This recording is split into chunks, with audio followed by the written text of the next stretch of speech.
What does autism look like? If you want to know what an autistic child looks like, look at your own child or grandchild.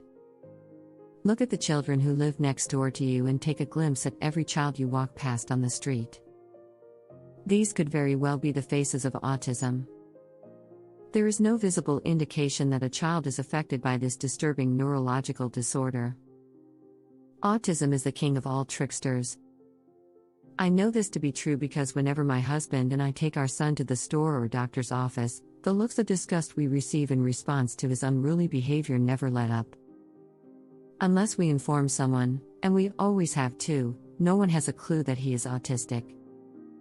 When our 10 requests for Darius to settle down won't get through to him, when he is climbing on chairs or is having a screaming fit, people continue to stare through us with questions of, why won't they do something about him? Or if that were my child, I'd really handle him.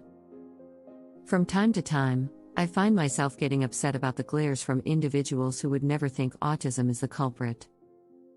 There have even been occasions when I've had to get a little nasty with those brave souls who dared to make a rude comment or stare for just a little longer than necessary. But, after all of the annoyance and rude exchanges, autism still lingers. It seems to me the only thing left to do is educate rather than disassociate. So, what exactly is autism?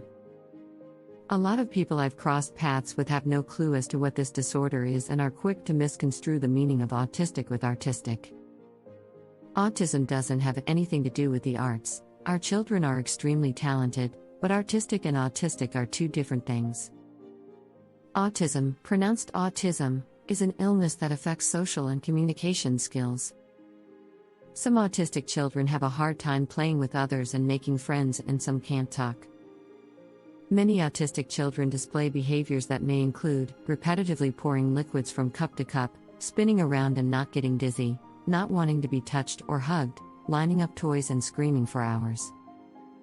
Of course, every autistic child is different. There are varying levels of this disorder, and that's why it is called a spectrum. My 7-year-old, who is on the low end of the spectrum, is nonverbal and is only able to show me what he wants by taking me to it or bringing a picture to me. The fact that he can't communicate is the reason for most of his severe temper tantrums. Imagine for a moment being frustrated, but not being able to express why. Imagine you have a toothache, but you're not able to tell anyone. Think how you would feel if you really wanted affection, but a simple stroke of your skin caused physical pain. These are a few of the things my son must face, and because of this, I have become determined to put up a good fight for his life. Right now, no one expert has been able to confirm what causes autism, but one thing is certain: bad parenting is not the cause of this impairment. Unfortunately, you still have some who are ready and willing to wave the idea around that a parent can inflict autism onto their child. There are a few people I know who are still quick to say that there is nothing wrong with my son and he only needs to be disciplined. Although such an accusation hurts deeply, I now understand that it doesn't matter who the person is or how well educated they may think they are on the subject of autism. No one can truly comprehend what it's like to raise an autistic child unless they are raising one themselves. I've recently come to the conclusion that there is nothing I can do about those who frown upon us. Autism is a part of my family's life, and it forever will be. A long time ago I accepted that we don't fit into an ordinary mold. We do what we can to get over the next challenge that autism presents to us.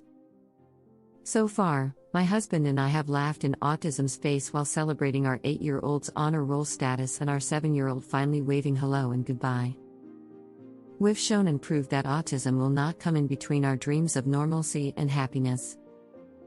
Still, there will forever be a battle to win with those who feel a disability is only a disability when it screams out at you from a wheelchair. There will always be one individual who thinks a good whipping is the only cure needed for an autistic child.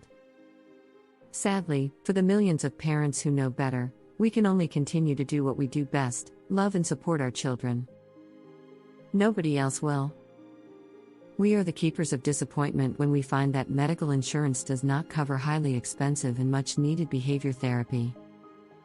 We are the proactive and often angry parents questioning why sensory integration and assistive technology aren't incorporated into our children's individual education plan, IEP.